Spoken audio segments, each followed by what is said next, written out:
جب انسان اپنی طاقت اور تخت پر اتنا مغرور ہو جائے کہ خود کو خدا سمجھ بیٹھے اور خالق کائنات کو للکارے تو قدرت خاموش نہیں رہتی، وہ اپنی سب سے چھوٹی مخلوق سے بھی سب سے بڑے فخر کو مٹی میں ملا دیتی ہے۔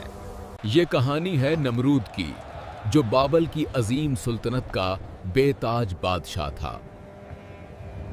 اس کا شہر سونے، چاندی اور بے پناہ شان و شوکت سے چمکتا تھا۔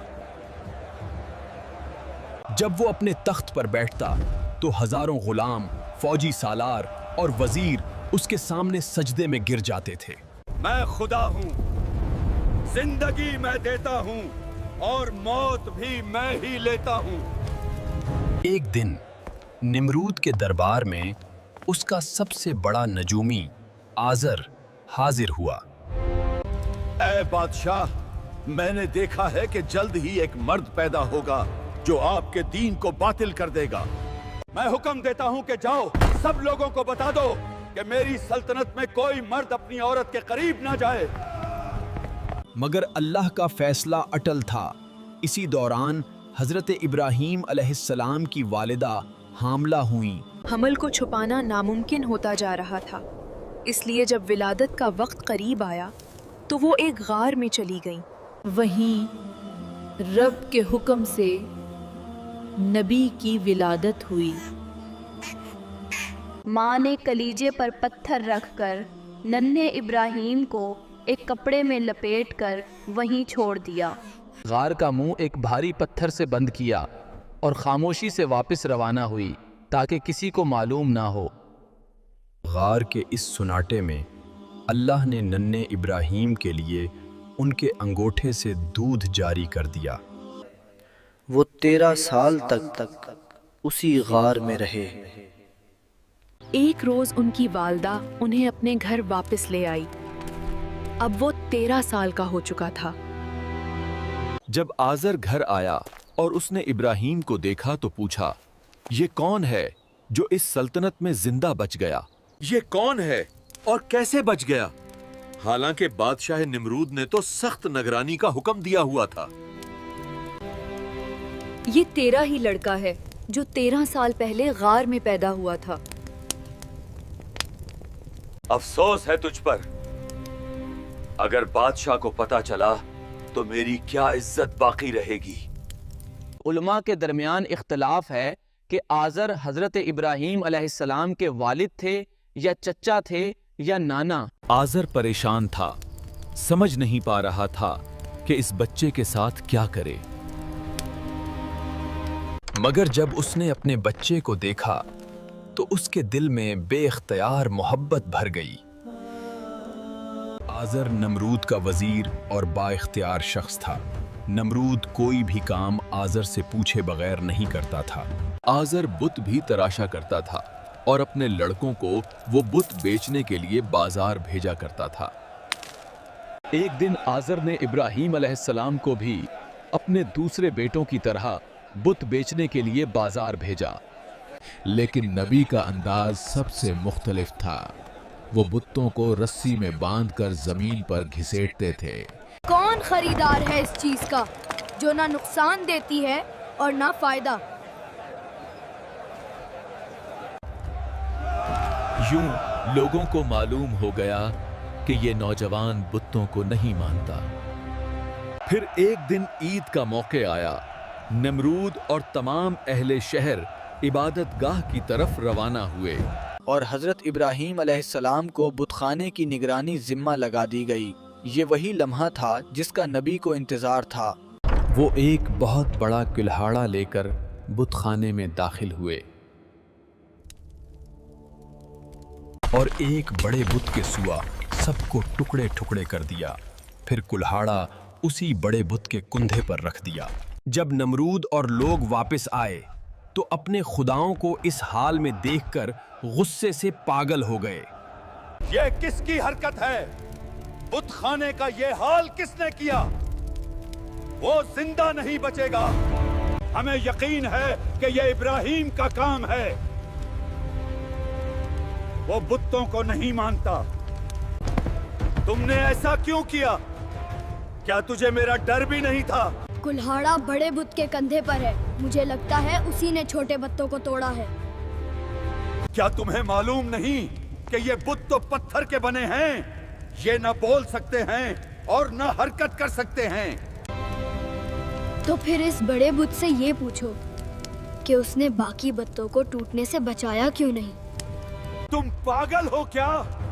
वो बुत देख नहीं सकते और ना एक दूसरे को टूटने से बचा सकते हैं। अब मुझे ये बताओ, जो बोल नहीं सकते, देख नहीं सकते, हिफाजत नहीं कर सकते, वो खुदा कैसे हो सकते हैं? ये जवाब नमरूद के गरूर पर ताज़ियाना था। वो गुमसम रह गया, समझ नहीं पा रहा था कि क्या जवाब दे। फिर नमरूद ने सिपाहियों को हुक्म दिया कि एक बहुत बड़ी आग जलाई जाए। फिर एक बहुत बड़ी आग जलाई गई, जिसकी शिद्दत मीलों दूर तक महसूस होती थी। अब मसला ये था कि इतनी बड़ी आग के करीब कैसे जाया जाए और इब्राहीम को आग में कैसे डाला जाए। एक मुंजनीक बनाओ, उसकी मदद से इब्राहीम को आग में डालो। अल्लाह ने आग को हुक्म दिया, ए आग, इब्राहीम पर ठंडी और सलामती वाली हो जा।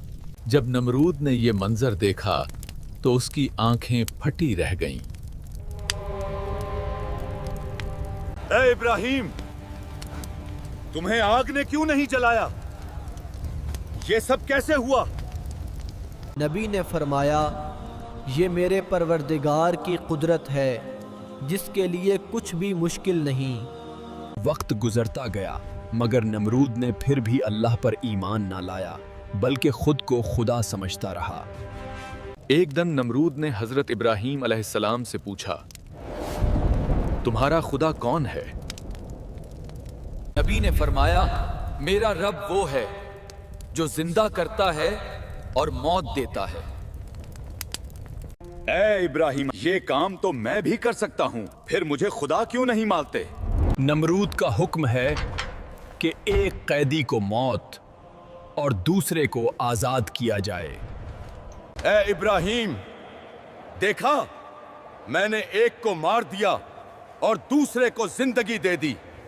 नबी मुस्कुराकर जवाब देते हैं, अच्छा, मेरा रब तो सूरज को मशरक से निकालता है, अगर तुम खुदा हो तो मगरिब से निकाल कर दिखाओ।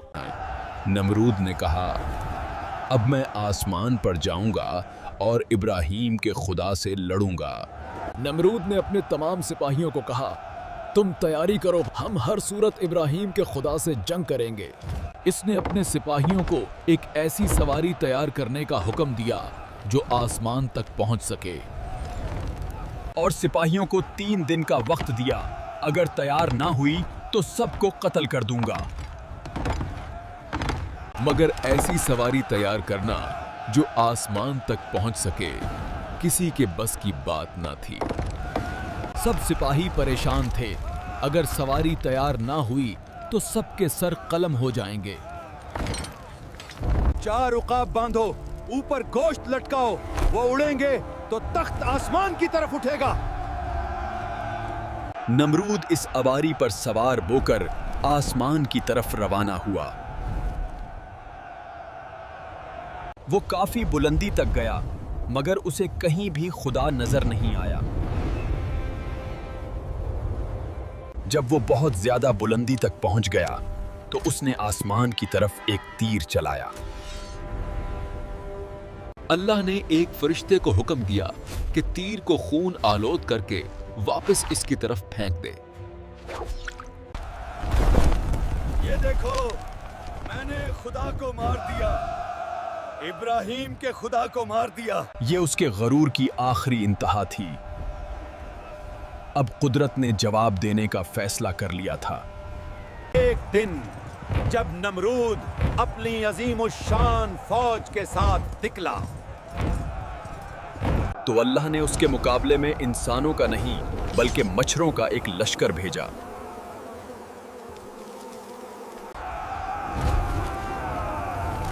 हम इन मच्छरों के साथ हमला कैसे करें? सब लोग भागते हैं और नमरूद भी अपने महल की तरफ भागता है।